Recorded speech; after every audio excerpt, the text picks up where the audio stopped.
Algunos de ustedes que han venido por primera vez, y si es así, nos gustaría conocerte. ¿Puedes levantar tu mano allí donde estás para saber?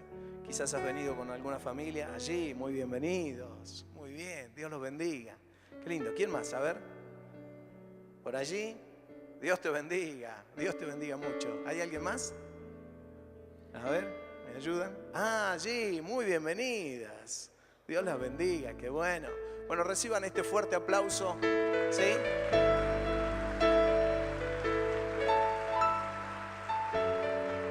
Queríamos saludarlos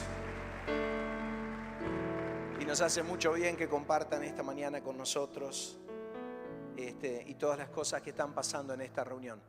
Pero quiero detenerme un momento antes de avanzar con la palabra del Señor.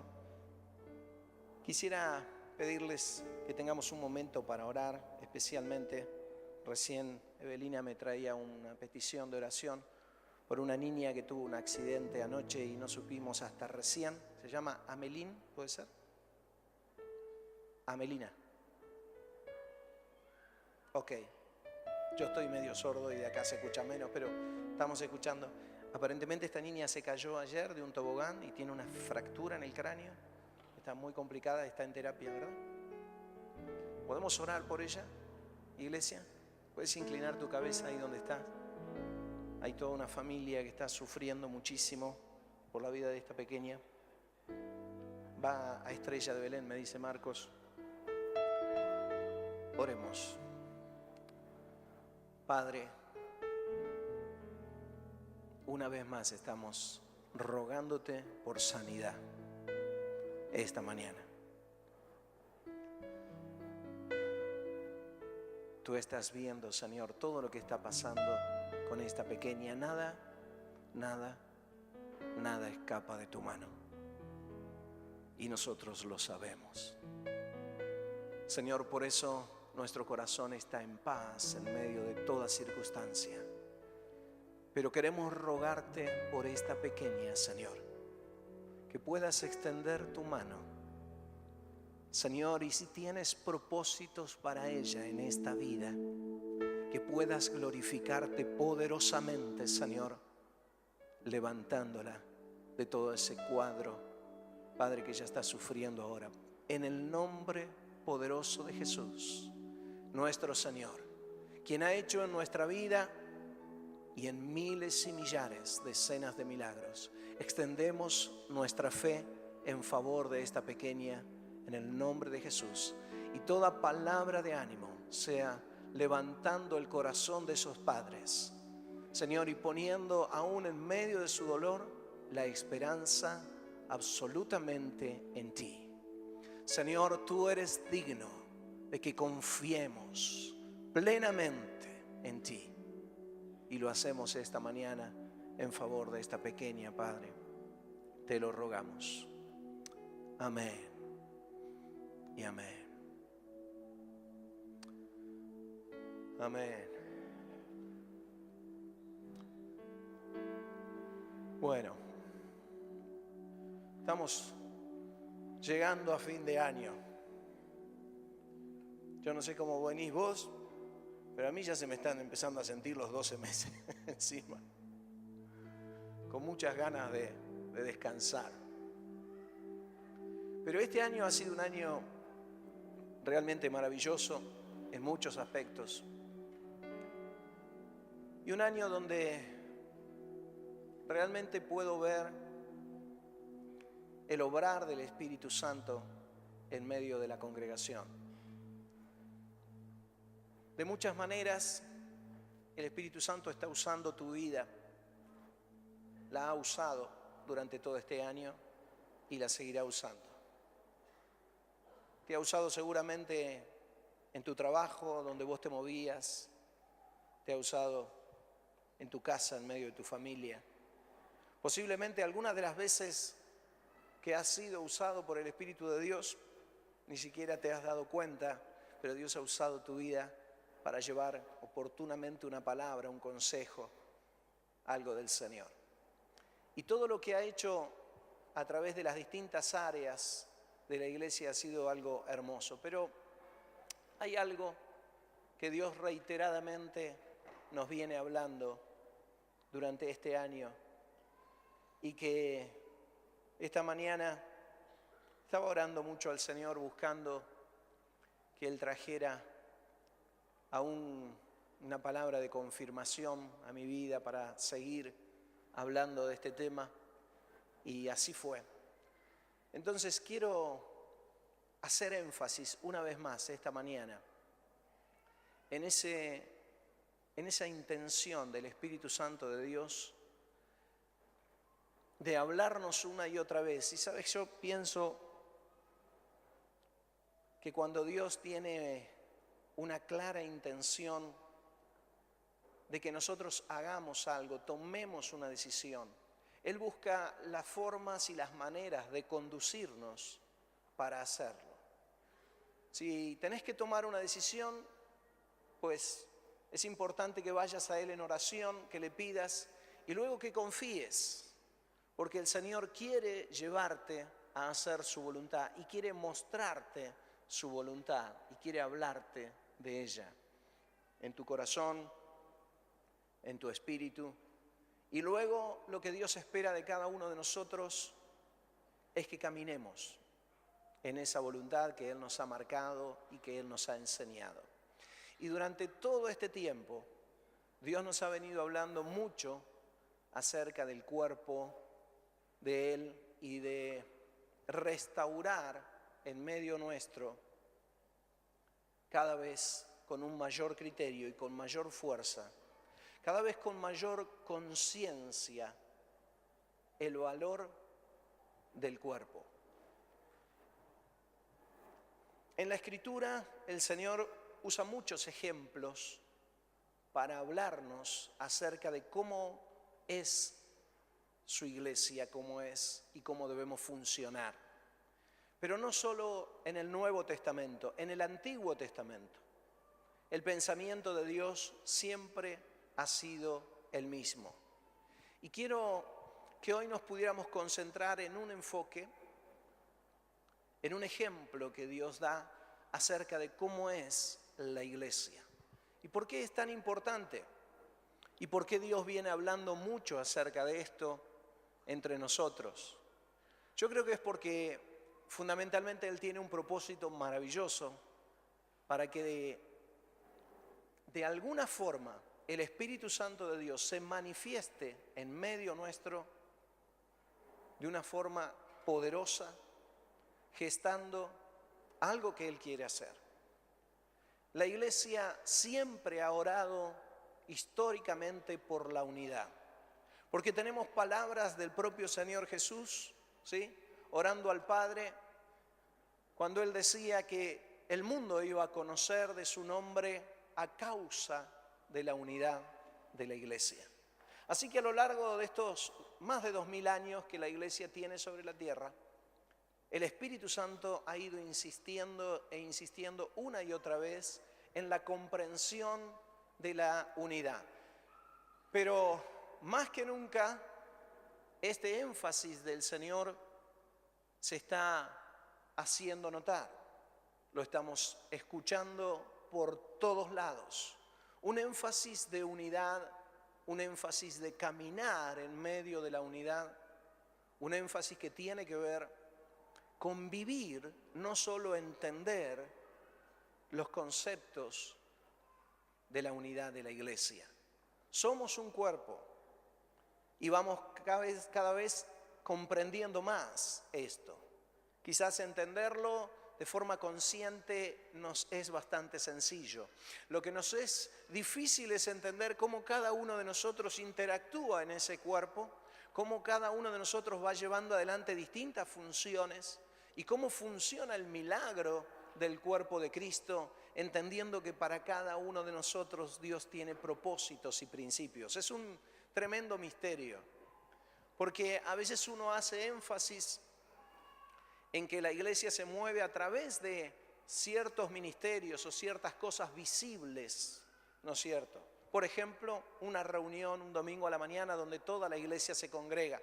Pero si bien esto es una realidad, una verdad, lo más profundo y la verdad más genuina es es aquella que nos enseña que el Espíritu Santo de Dios usa tu vida a diario, a donde vos te estás moviendo, junto con los decenas de cristianos que hay en esta, decenas y centenas de cristianos que hay en esta hermosa ciudad, moviéndose y haciendo la obra del Padre a través de tu vida y de la mía. Y así en todo el mundo, el Espíritu de Dios moviéndose. Esa es la verdadera iglesia moviéndose. Y ahí ya nos cuesta un poco más entender, comprender.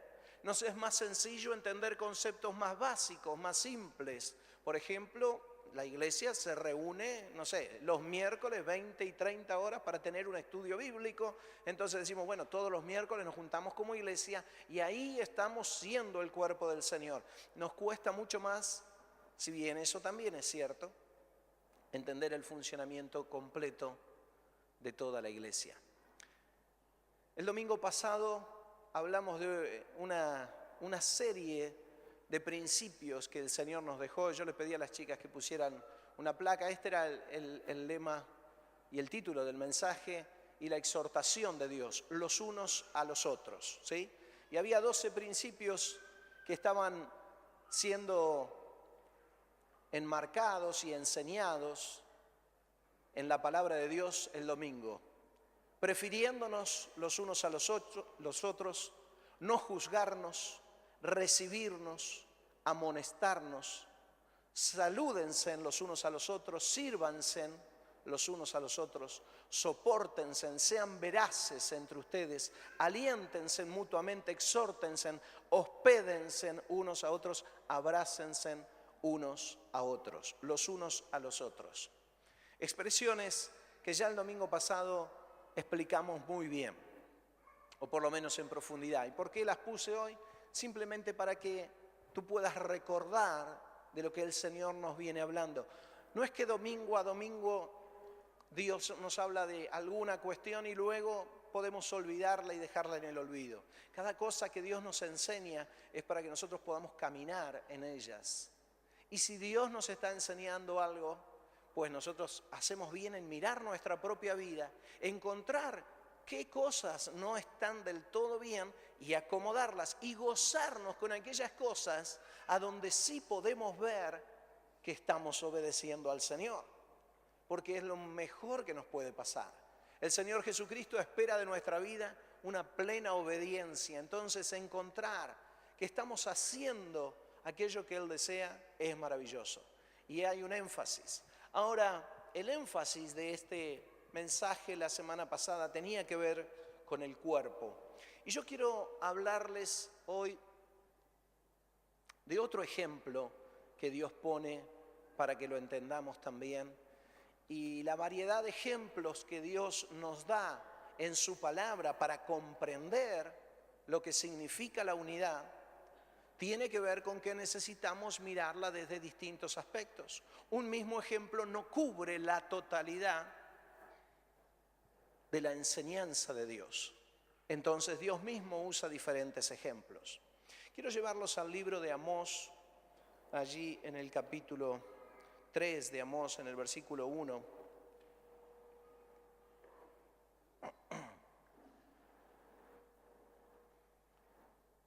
Dice: hijos de Israel, esta es la palabra que el Señor ha pronunciado contra ustedes, contra toda la familia que Él sacó de la tierra de Egipto. Escuchen bien. La palabra de Amós acá es un poco dura, no es la palabra que vamos a compartir esta mañana, pero en los capítulos anteriores al 3 y en los siguientes, Él habla y trae una fuerte palabra de exhortación al pueblo de Israel. Pero ¿dónde yo quisiera que vos pongas tu mirada? Que Él dice: yo he hablado a ustedes, les he hablado, hijos de Israel, dice: he hablado a toda la familia que hice subir de la tierra de Egipto. El concepto de Dios es un concepto de familia. Así como podemos entender la función de la iglesia como cuerpo, yo quisiera que también adoptes esta palabra en tu mente y que puedas de alguna manera empezar a adoptarla cada vez más fuerte, a vivirla cada vez más fuerte. Somos una familia. Históricamente, aún en el Antiguo Testamento, Dios se ocupó y miró a su pueblo como una familia. Y la exhortación en este libro de Amós lo hace así, a una familia. Es interesante porque en cada una de las exhortaciones, allí en los capítulos 1, 2 y 3, son palabras muy prácticas y muy claras de que la familia no estaba cumpliendo los roles que debía tener. Ahora, fue así en el Antiguo Testamento, es así en el Nuevo. Y si tú vas a Efesios, y les pido allí a los chicos en el capítulo 2 del libro de Efesios que puedan colocar el versículo 19, vos vas a encontrarte con esta palabra que dice: por tanto, ustedes ya no son extranjeros ni advenedizos, sino conciudadanos de los santos y miembros de la familia de Dios. Por tanto, dice, ustedes ya no son ni extranjeros ni advenedizos, sino conciudadanos de los santos y sois de la familia de Dios, miembros de la familia de Dios. Aquí el apóstol Pablo nos habla de un estado en el que estábamos antes y un estado en el que nos encontramos luego de encontrarnos con Él. Dice, antes de conocerme a mí, ustedes eran extranjeros a la familia divina, pero ahora son miembros de la familia divina.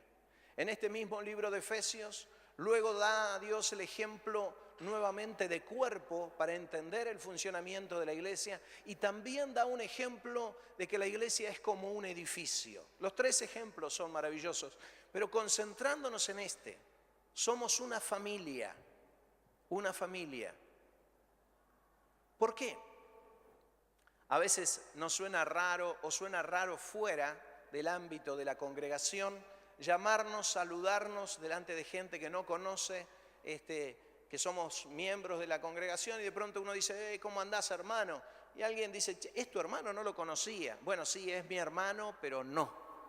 ¿Sí? Estamos ahí, porque usamos el término hermano, y a veces afuera suena un poco raro, pero ¿por qué usamos este término? Es lo más normal del mundo. Debiéramos no solo usar el término, pero llegar a vivirlo poderosamente entre nosotros, el término. Porque somos hermanos. ¿Por qué? Y somos hijos de un único y un mismo Padre. Todos nosotros.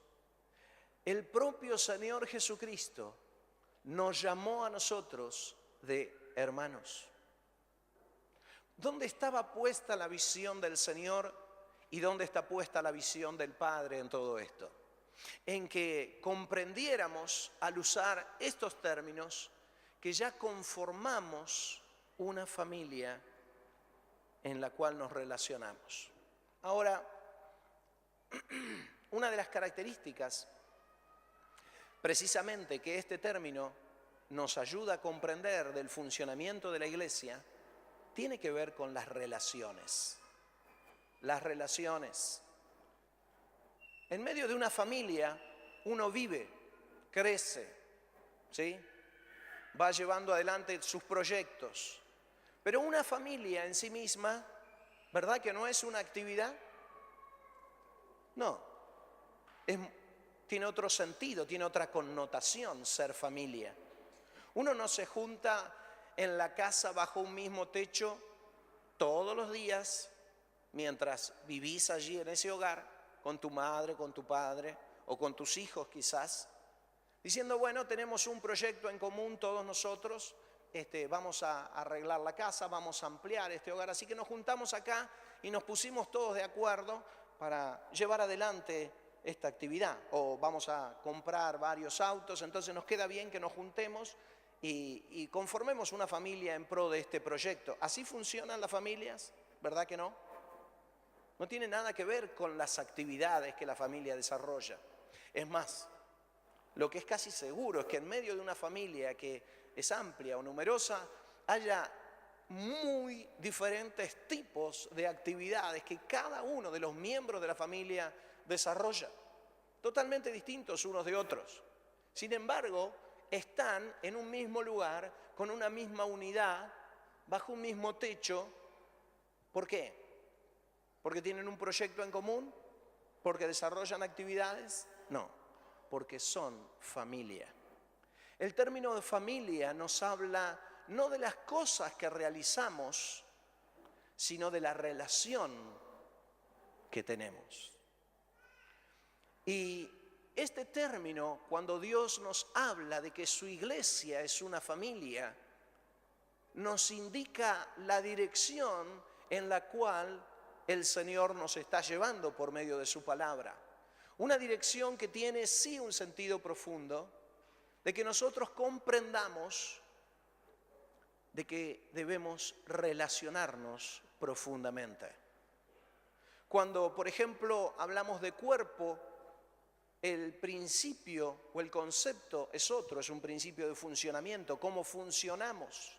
Pero cuando hablamos de familia, es cómo nos relacionamos. Somos una familia. El eje de esto en Dios es que vos y yo necesitamos relacionarnos profundamente.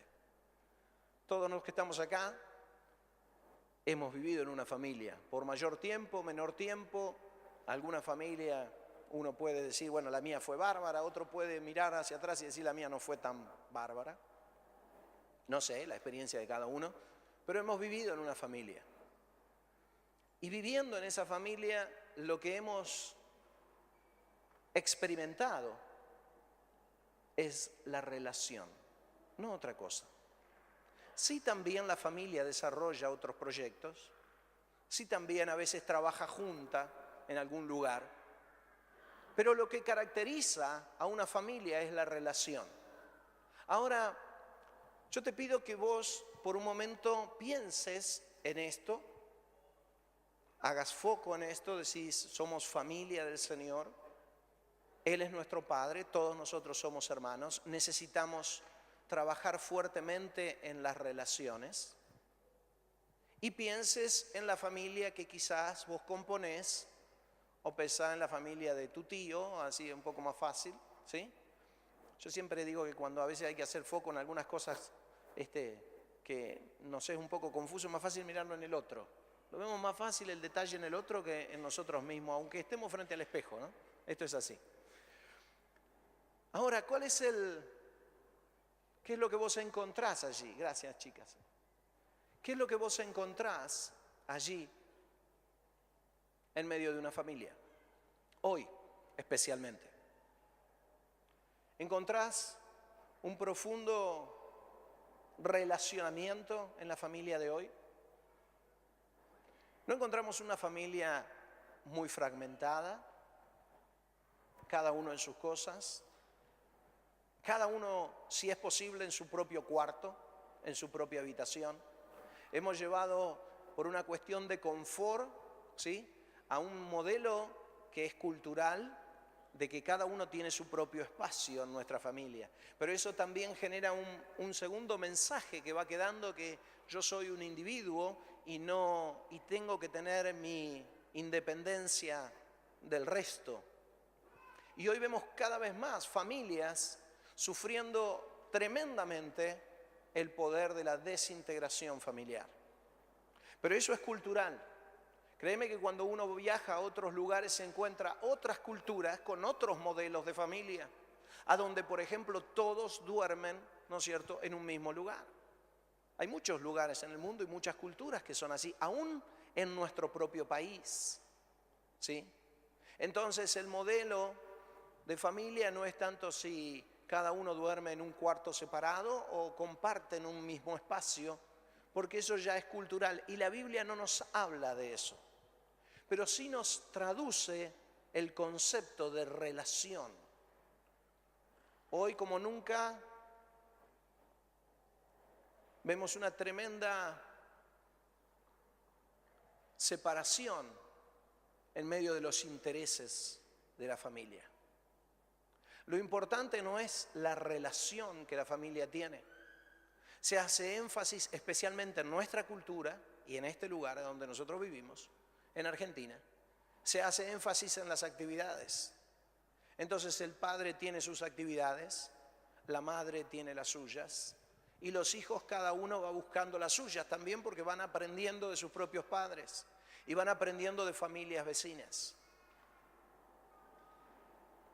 Llegamos a un punto en nuestra sociedad, y vos seguramente debes haber escuchado mucho de esto o saber, ¿sí? Donde prácticamente los hermanos no se conocen entre sí, no se hablan, no hay relación entre los hermanos. Tienen más relación con un amigo que con un hermano en la familia. Sabe más un consejero quizás que su propio padre de lo que le pasa al hijo. El esposo de la esposa del esposo. La mujer le es mucho más sencillo sentarse a tomar unos mates con alguna otra vecina o compañera de lo que sea y contarle todas las cosas que sentarse con su propio esposo a tener una charla profunda y a relacionarse. ¿Verdad que lo que estoy hablando es normal? ¿Sí? Es lo que pasa siempre, es lo que está pasando. Pero bueno, que sea normal no quiere decir que sea bueno, que sea común no quiere decir que vos y yo debamos aceptarlo, y mucho menos que la palabra de Dios le dé marco a esto. No lo es. La relación de la familia debiera ser profunda, muy entrañable, porque para esto fue formada la familia. En una familia tradicional, ¿sí? ¿Cuándo comienza a conformarse una familia? ¿Sí? Nosotros somos testigos en este salón de muchos de esos momentos donde comienza a conformarse una familia. ¿Alguien tiene una idea de cuándo es? ¿El casamiento? Bien. En el casamiento.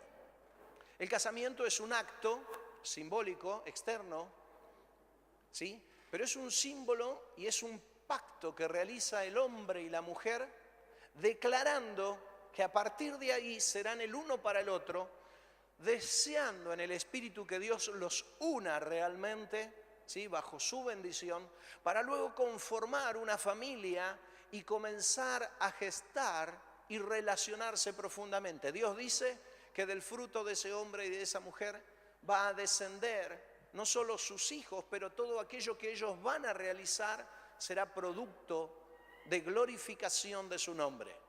Pero el concepto básico de la familia comienza a surgir en medio de un pacto. Y es interesante que haya un pacto, porque un pacto es un marco, una contención, un espacio a donde delimita cuáles son los roles de la familia. El hombre no se casa, en el mejor de los casos, ¿no? Y a la noche se va a dormir con su mamá. Creemos que no es así. Se casa y ya comienza una nueva vida con su esposa, un nuevo tiempo. ¿Por qué? Porque ha hecho un pacto. Y en ese pacto, la intencionalidad y parte de las condiciones de ese pacto es irse a vivir juntos y ya no separarse nunca más, estar ahí. Ahora, ¿cómo es en la familia del Señor? ¿Existe un pacto? ¿Existe un momento a donde uno hace una declaración de que somos parte de la familia, de que hemos sido integrados a la familia? Es importante que haya un pacto. El matrimonio da el marco, ¿sí?, para muchísimas cosas. Permítanme ejemplificarlo. La función del marco del pacto matrimonial. Entre muchas cosas voy a elegir un concepto que muchas veces comparto en consejería, y es especialmente para los adultos. Y el concepto es el siguiente. Muchos vienen a preguntarme en consejería a ver si es lícito, ya que hay amor, mantener una relación entre la pareja que sea un poco más profunda. Ustedes me comprenden, ¿no es cierto? Antes de que exista el pacto del matrimonio. Y yo les digo, no. ¿Cómo no? Está desactualizado, pastor. Hoy uno puede tener libertades que antes estaban juzgadas, pero ahora no. No es una cuestión de religión. No es una cuestión de visión pastoral, es una cuestión de Biblia. Es una cuestión de aceptar los principios divinos. Dios estableció que a partir del matrimonio la pareja puede tener intimidad sexual, no antes. Pero ¿y por qué después del pacto del matrimonio? Y es muy simple, porque el matrimonio da el marco para que todo lo que tenga que ver con la intimidad de la pareja funcione y funcione correctamente. Pero fuera no. ¿Qué pasa fuera? Y yo siempre les digo que es como cuando uno ve un toro, ¿no es cierto?, en la pradera. Uno ve un toro en el medio del campo, allí a lo lejos, y uno mira el vigor, la fortaleza del toro, una bestia poderosa allí, ¿no es cierto? Maravilloso, en el medio del campo, genial. Allí está el toro, corriendo para donde él quiere, moviéndose, como bien salvaje que es el toro. Ahora, ¿qué pasa si sacamos al toro de ese marco, que es el campo, y lo metemos por las puertas allí de la iglesia, cerramos aquella puerta, cerramos esta y lo dejamos caminar acá adentro? ¿Cuánto rato va a estar el toro hasta que se empiece a poner un poco nervioso? Cuando vea los colores de alguna de las remeras que ustedes usan, adivinen para dónde va a ir el toro. Y en pocos minutos lo que va a pasar acá va a ser lamentable. ¿La culpa es del toro? No, la culpa no es del toro. Ah, pero es un animal malo. No, no es un animal malo, es un animal bueno. Pero mirá el daño que hizo, a cuántos lastimó acá en la iglesia. El problema fue donde nosotros pusimos el toro no es el problema. ¿Verdad? ¿Estamos todos de acuerdo? Así funciona con el sexo. El sexo tiene un marco a donde funciona y ese marco es el matrimonio. Fuera del matrimonio, lo que el sexo hace es lo mismo que hace un toro a las 11 de la mañana acá. Dañar, lastimar, matar, destruir. Esto es lo que hace. Pastor, no puede comparar. Sí, no solo lo comparo, te lo podría decir bíblicamente, pero este tema no es justamente de sexualidad esta mañana. Pero es para que vos entiendas el sentido que tiene el marco. Uno no puede sacar algo fuera de un marco a donde está establecido que se encuentre. El marco es importante, el contexto es importante. El matrimonio tiene un contexto y se gesta en un pacto. Y ese pacto debe ser cumplido para que la familia alcance todo el potencial que la familia tiene. Pero si le sacamos el marco, si le sacamos el pacto, queda desprotegida de esto. La familia cristiana también tiene un marco. También tiene un pacto que nosotros realizamos. Y creo que la mayoría de los que estamos acá hemos entrado y hemos hecho ese pacto. El domingo pasado, muchos jóvenes y adultos atravesaron por las aguas del bautismo ese pacto. Decidieron declarar delante del Señor que son hijos del Señor Jesucristo, que son limpios por la sangre de Jesús, que Jesús es su Señor, que Él murió y resucitó, y que conforme a lo que creen, se hacen parte de la familia de Dios. Y ahora, a través de este símbolo que es un pacto, siendo introducidos y levantados del agua, simbolizan en ese pacto la muerte a una vieja vida y la resurrección a una nueva, tal cual como el Señor Jesucristo murió y resucitó. Es un símbolo, pero ese símbolo es el símbolo de un pacto que yo hago con Dios. Cuando vos y yo hicimos el pacto de bautismo, entramos a declarar que somos parte de la familia de Dios. Por eso es tan trascendente el pacto del bautismo. El mismo Señor Jesucristo nos dijo: todo aquel que crea, que sea bautizado, que entre en pacto conmigo, que pase y dé esta señal de fe, porque está declarando algo. Ahora, para avanzar un poco, todos los que hemos hecho pacto de bautismo, Y todos aquellos que están a punto de hacer pacto, quizás alguno se decidió recién este domingo cuando vio bautizarse a otro y dice, en el próximo bautismo yo me bautizo, bienvenido, fantástico, te animo.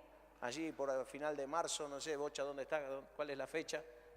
Abril, gracias Bocha. Tenemos para abril el próximo bautismo, así que prepárate. ¿Por qué? Porque es importante que vos hagas ese pacto. Ahora, todos los que hemos realizado y los que van a realizar ese pacto, estamos declarando que somos parte de la familia del Señor. Declaramos que Él es nuestro Padre y declaramos en ese pacto que todos nosotros somos hermanos. Y eso nos lleva a una sola realidad. Necesitamos profundizar nuestras relaciones. Y uno dice, bueno, las relaciones, pastor, yo la verdad elijo mis amistades. Podés elegir tus amistades. Lo que no podés elegir es a tu hermano. ¿Cuántos ya se dieron cuenta de eso en la vida? Nosotros somos 5 hermanos. Y no voy a hablar mal de ninguno de ellos porque seguramente después van a pasar el video y me van a reclamar. Los amo a los 4 hermanos que tengo. Pero ninguno preguntó a mi madre y a mi padre si íbamos a entrar en esta familia. Fue algo que así funcionó. Y no vamos a entrar en muchos detalles de eso. Pero así funciona. Vos no podés decir, bueno, yo me siento hermano en Cristo con fulano, pero no me siento hermano con sultano, porque no hay apoyo teológico para eso, no hay apoyo bíblico. Y si hiciste un pacto del seguir al Señor Jesucristo, pues entonces estás en la familia del Señor. Y nadie en la familia elige sus hermanos. Lo que sí debemos hacer, y esto lo dejo como trabajo para el hogar, es revisar nuestras relaciones. No copiemos del modelo de familia que tenemos hoy en día en la Argentina. Un modelo de familia totalmente individualista, un modelo totalmente cerrado en sí mismo.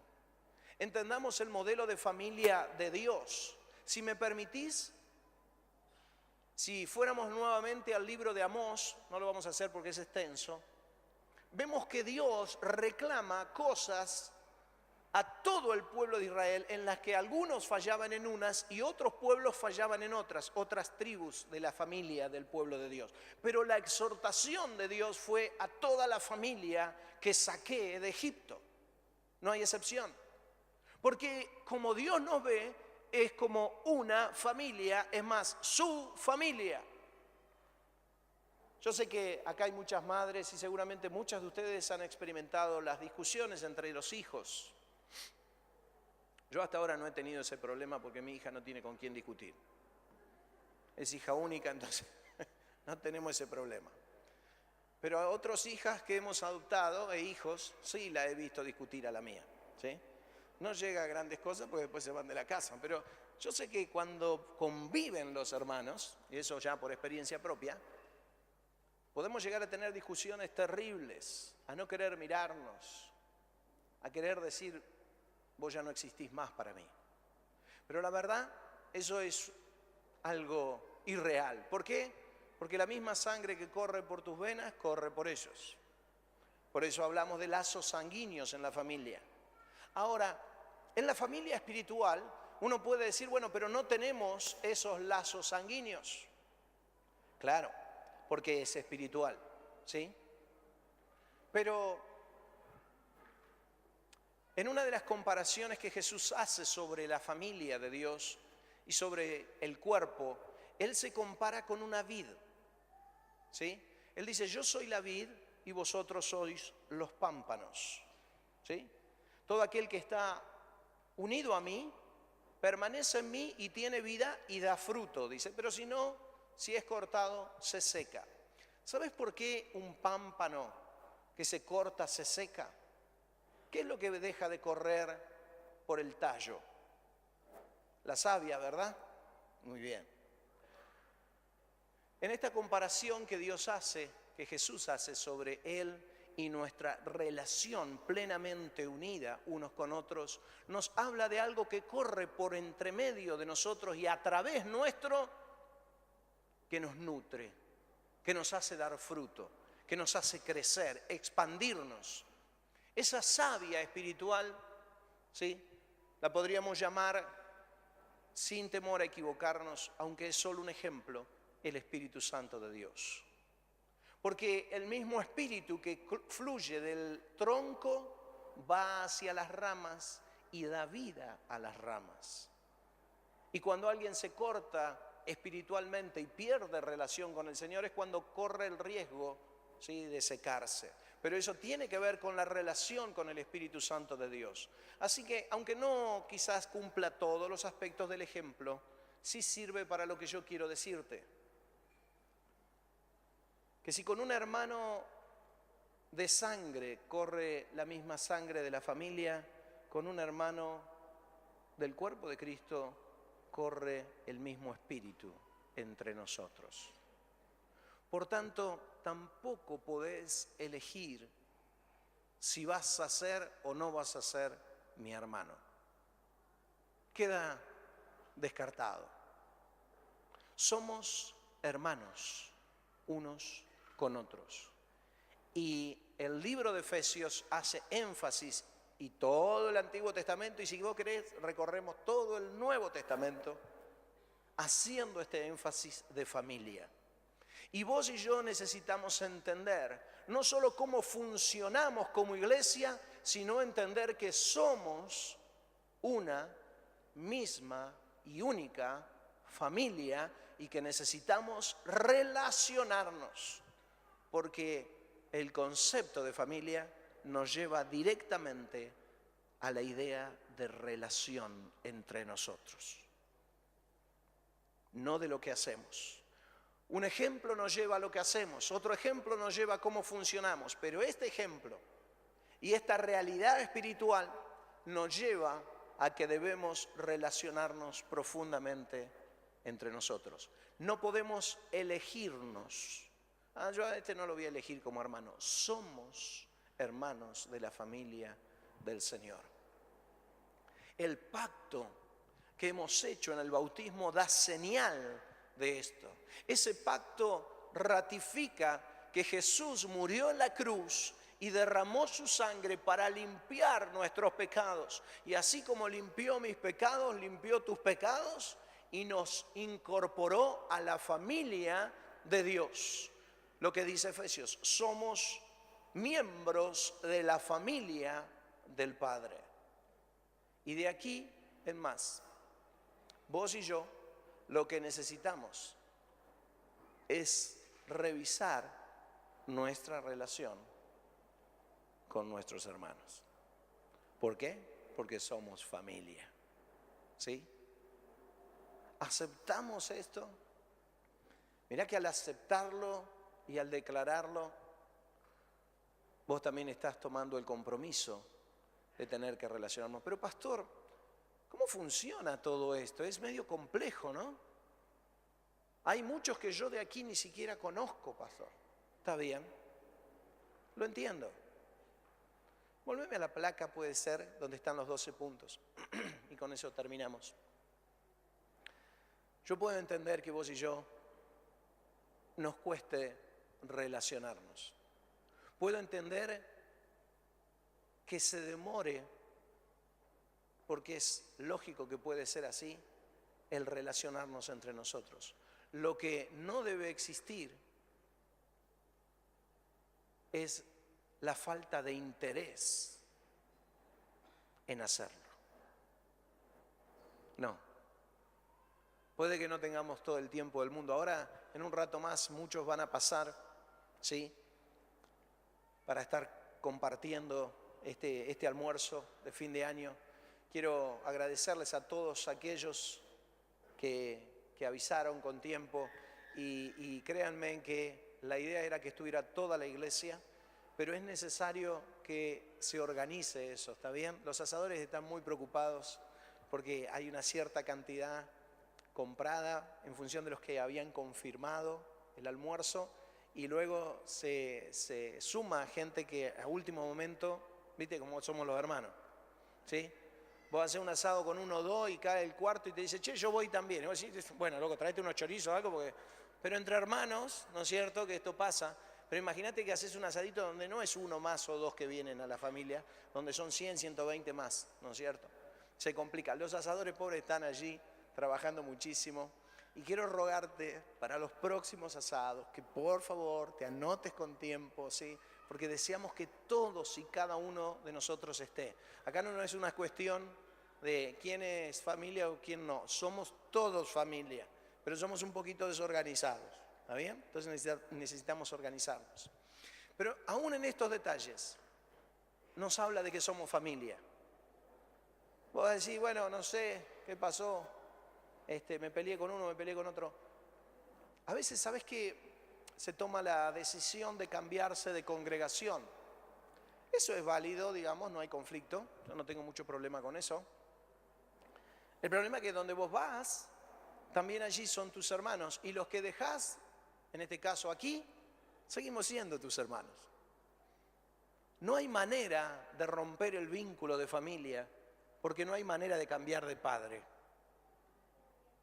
Es un mismo padre. Y es una misma el fluir del Espíritu adentro de cada uno de nosotros. Somos familia, miembros todos de la familia del Señor. Así que, tal cual como el mismo Señor Jesús dijo, yo no me arrepiento de llamarlos hermanos, amigos. Yo quisiera que vos y yo pudiéramos adoptar esta misma frase y al salir de este lugar poder abrazarnos unos a otros, saludarnos, alentarnos y entender que somos una familia espiritual, porque esto es lo que declara la palabra de Dios. Esto es lo que Él nos enseña. Somos todos miembros de la familia de Dios. ¿Amén? ¿Una misma familia? ¿Somos todos hermanos? ¿Nos comprometemos a relacionarnos y a conocernos entre nosotros? Hay algunas cosas que vas a conocer de mí que no te van a gustar, ¿estás de acuerdo? Mi señora dijo amén nomás. Yo creo que vos ya conocés casi la mayoría de las cosas. Y con eso no quiere decir que algunas no te gusten, pero bueno. Amado, el valor de la familia, del reino, es tan importante como el valor del cuerpo. Debemos funcionar, pero debemos amarnos y relacionarnos, cubrirnos y ayudarnos, porque somos y seremos eternamente hermanos. Un amigo que ustedes conocen, se llama Fernando Omar Díaz, después de que a veces me escribe innumerables mensajes, ¿no es cierto?, pidiendo una cosa o la otra, o charlando un tema y el otro, yo lo cargo y le digo ya, ¿no? Y él me dice, ¿vos te diste cuenta, Dani? Qué maravilloso que vas a estar toda la eternidad al lado mío. Y yo le digo, sí, me di cuenta. Querido, somos hermanos. Y vamos a estar eternamente juntitos. Todos. Porque tenemos un mismo Padre. Y el Espíritu de Dios corre por nuestras venas. Somos una familia y somos un cuerpo. Y luego hablaremos en otro día o en otro momento del edificio del Señor. ¿Oramos? Ponete en pie, tomate de la mano de tu hermano, que ya no te pese tanto decir hermano. Pareciera ser una frase media religiosa, pero en realidad Es una verdad espiritual trascendente,